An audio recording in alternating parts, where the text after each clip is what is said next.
مشکل ہے ان کو قابو کرنا. بالکل ایسے. ٹھیک ہے سر, تو اس کے ساتھ آپ یہ بھی مزید ہمیں بتائیں کہ کیا ہر قسم کی جڑی بوٹی کے لیے ایک الگ علاج ہوتا ہے یا سب پر ایک ہی طریقہ کار کام کر جاتا ہے؟ نہیں میم, اس میں ایسے ہے کہ جو علاج ہے وہ مختلف ہے. جیسے میں نے ٹائپس بتائیں یا قسمیں بتائیں کہ 2 ہیں, چوڑے پتے والی اور نوکیلے پتے والی. ایسے ہی جو کنٹرول ہے اس کا وہ بھی ڈیفرنٹ ہے, مختلف ہے, کہ جو چوڑے پتے والی جڑی بوٹیاں ان کے لیے مختلف کیمیکل ہے اور جو نوکیلے پتے والی جڑی بوٹیاں ان کے لیے مختلف کیمیکل. لیکن اب مارکیٹ میں ایسے مکسچر بھی اویلیبل ہیں جو دونوں قسم کی جڑی بوٹیوں کو کنٹرول کرتے ہیں. تو آپ سمجھتے ہیں کہ یہ جو ایک کیمیکل آیا ہوا ہے جو سب پر ایک ہی کام کر رہا ہے؟ اگر آپ نہیں, کیمیکل ایک نہیں ہے, بوتل ایک ہے, یعنی ایک ہی پروڈکٹ ہوگا, اس کے اندر دونوں ہی کیمیکل انہوں نے مکس کر دیے ہیں, چوڑے پتے والا اور نوکیلے پتے والا. تو وہ دونوں پہ ہی کارگر ہوتا ہے, دونوں کو کنٹرول کر لیتا ہے. تو اس میں ذمہ دار بھائی کے لیے آسانی ہے. اچھا. کہ وہ اس کو استعمال کرنا آسان ہے, کہ بجائے اس کے کہ وہ 2 بوتلز لے کے جائے یا 2 مختلف پروڈکٹ لے کے جائے پھر ان کو جا کے مکس کرے وہاں پہ, تو اس سے بچنے کے لیے وہ جو ایک تکلیف ہے ان کو مکس کرنے کی یا 2 ڈفرینٹ کیمیکلز خریدنے کی, تو اب ایک ہی بوتل موجود ہے جس میں آسانی ہو گئی ہے. جی بالکل. تو آپ سمجھتے ہیں کہ یہ جو ایک ہی پیک ہے وہ بینیفٹ جی بالکل بینیفیشل ہے اس کے لیے؟ جی بالکل ٹھیک ہے, یہ دونوں جڑی بوٹیوں کو یہ کنٹرول کر لیتا ہے. دونوں جڑی بوٹیوں کو کنٹرول کر لیتا ہے, دونوں قسم کی جڑی بوٹی. یہ تو بہت زبردست ہے کہ ہمارے کسان بھائیوں کے لیے ایک آسانی ہوئی ہے کہ 2 جگہوں پر کیمیکلز کو مکس کرنے کی بجائے ایک ہی پیک میں جو ہے وہ کیمیکل موجود ہے جو کہ دونوں جگہوں پر استعمال ہو جاتا ہے. تو اس کا نیکسٹ آپ یہ بتائیں گے کہ کیمیکل ہربیسائڈز کے علاوہ جڑی بوٹیوں نے لڑنے کے متبادل یا قدرتی طریقے کون سے ہیں؟ میم جڑی بوٹیاں جو ہیں ان سے لڑنے کے جو روایتی طریقے ہیں یا جن کو ہم مکینیکل بھی کہہ سکتے ہیں کہ کیمیکل سے ہٹ کے, اس میں ایک طریقہ تو یہ ہے جس کو ہم داب میتھڈ کہتے ہیں. اچھا. کہ داب میتھڈ اس میں ہوتا یہ ہے کہ ہم زمین کی تیاری جب فصل کاشت کرنی ہے تو اس کے لیے کرتے ہیں, تو اس کو جب وہ وتر میں آ جاتی ہے زمین تو اس کے اوپر 1 یا 2 بار ہل چلا کے اس کو چھوڑ دیتے ہیں, تو 4-5-6 دن میں اس میں جڑی بوٹیاں نکل آتی ہیں. ٹھیک ہے. وہ جو زمین پڑی ہوتی ہے ہل چلنے کے بعد اس میں جڑی بوٹیاں نکل آتی ہیں.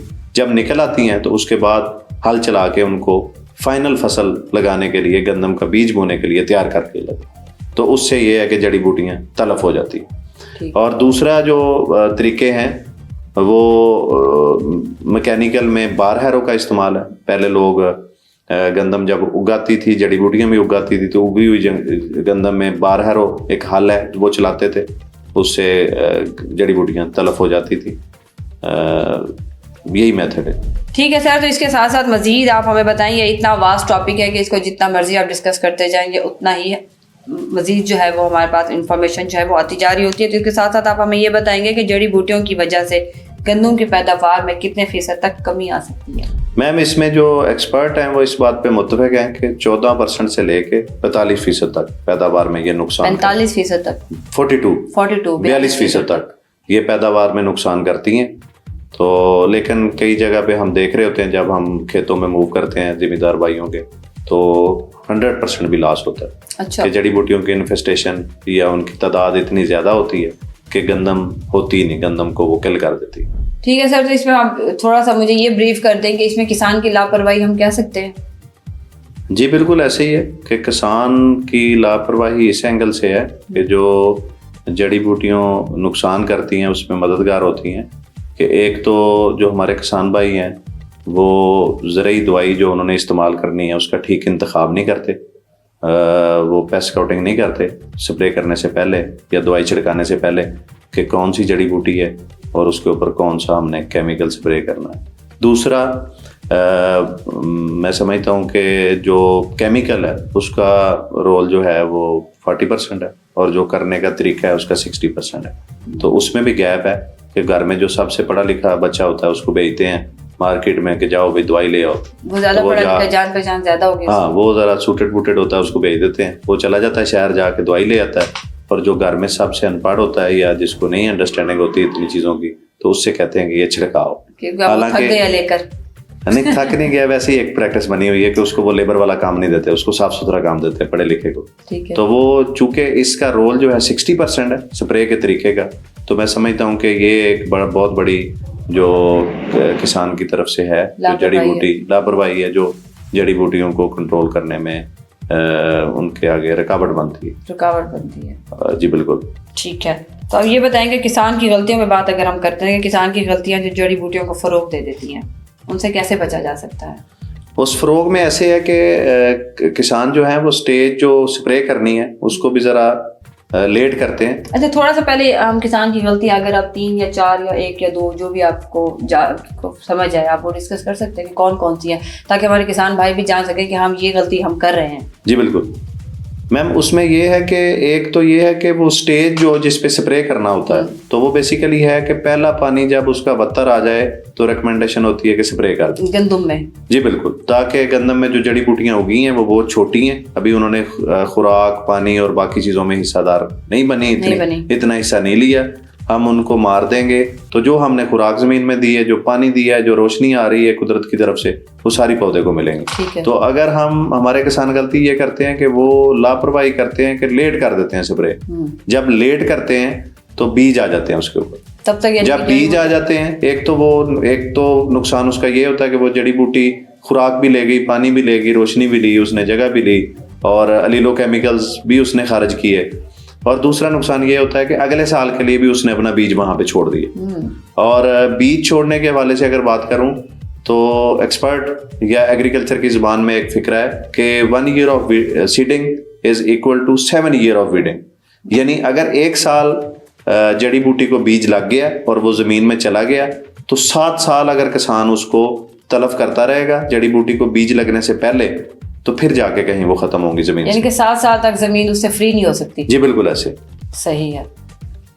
دوسرا بیج جو ہے, جو بیج وہ استعمال کر رہے ہیں اس میں وہ غلطی کرتے ہیں کہ بیج جو اس کے اندر جڑی بوٹیاں نہیں ہونی چاہیے, وہ صاف ہونا چاہیے. عمومی طور پہ فارمرز جو ہیں وہ گھر کا بیج رکھ لیتے ہیں, میجورٹی کی یہی پریکٹس ہے, وہ کسی مستند ادارے سے نہیں خریدتے. تو جو گھر میں رکھا ہوا ہے وہ اس میں کباد نہیں ہے, استعمال کر لینا چاہیے, کیونکہ وہ ان کا ورائٹی جو ہے چیزیں وہ ساری کچھ ان کی دیکھی بالی ہوں گی. لیکن اس کو کم از کم گریڈ کرا لینا چاہیے تاکہ اس میں جو مرے ہوئے بیج ہیں وہ نکل جائیں جنہوں نے نہیں اگنا یا کمزور پودا اگنا ہے. اور اس کے بھی علاوہ جو موضوع ہے ہمارا کہ جڑی بوٹیوں کے بیج بھی اس سے وہ فری ہو جائے گی. ایسے ہی کسان جو ہیں اگلی غلطی یہ کرتے ہیں کہ ایک جگہ پہ جو فصل لگاتے ہیں وہی فصل لگائی جاتے ہیں لگاتار, تو وہ جڑی بوٹیاں جو اس فصل کی ہیں وہ ہر سال اگاتی ہیں. اگر ہم اس کو کر دیں, روٹیشن کر دیں اس کی کراپ کی, یعنی 3 سے 4 سال ہم نے گندم کاشت کی ہے تو 5ویں سال وہاں پہ کوئی چارہ لے آئیں, چاول یا برسیم لے آئیں, اس میں جو سردیوں والی کراپ ہے برسیم چارے والی اس کو لے آئیں, تو اس سے فائدہ یہ ہوگا کہ جڑی بوٹیاں جو ہیں وہ ختم ہو جائیں, اس کی جڑی بوٹیاں ختم ہو جائیں. جی بالکل, گندم والی جڑی بوٹیاں ختم ہو جائیں. یعنی کہ ہمارے کاشتکار اور کسان بھائی یہ کرتے ہیں کہ ایک زمین اگر انہوں نے گندم کے لیے فکس کر لی تو وہ گندم کے لیے ہی. جی بالکل بالکل ایسے. اس میں کراپ روٹیشن ہم استعمال کرتے ہیں ٹرم, وہ ہمیں کرنی چاہیے تاکہ جڑی بوٹیاں جو ہیں وہ تلف ہو سکے. ٹھیک ہے. اور ایک اور تھوڑا سا میں کسان بھائیوں کو گائیڈ کرنا چاہوں گا کہ جو ان کے چینلز ہوتے ہیں, واٹر چینلز جن کو ہم کھالے کہتے ہیں یا بنے کہتے ہیں, ان کو ہمیں صاف رکھنا چاہیے, کیونکہ وہاں سے جڑی بوٹیوں کے جو بیج ہیں وہ ہمارے کھیت میں آ جاتے ہیں اور پھر وہ نقصان کرتے ہیں وہاں پہ اگ کے. ڈاکٹر صاحب نے یہ سب سے پیاری بات کی ہے, کیونکہ صفائی ویسے بھی نصف ایمان ہے, اور جہاں سے پانی جا رہا ہے اگر وہی جگہ صاف نہیں ہوگی تو پھر ہماری جو ہے فصلیں وہ آرگینک کیسے ہو سکتی ہیں. بہت پیاری بات کی ہے. اس کے ساتھ ہی ہمارا پروگرام جو ہے وہ اپنے اختتام کو پہنچ چکا ہے. یہ ہمارا جو ٹاپک تھا اتنا واسٹ تھا کہ اس میں جتنی بھی ڈسکشن آپ کرتے جائیں اتنی ہی باتیں ہماری بڑھ جاتی ہوتی ہیں, لیکن کیونکہ ٹائم کم ہے ہم ایک نئے پروگرام اور نئے عنوان کے ساتھ آپ کے سامنے حاضر ہوں گے. ڈاکٹر صاحب کے ساتھ ایک بہت ہی جامع گندم کے حوالے سے گپ شپ رہی. تھینک یو سو مچ سر. شکریہ میم, شکریہ میم. اس کے ساتھ ہی اپنی ہوسٹ ہینا ملک کو اجازت دیں. اللہ حافظ. اللہ حافظ.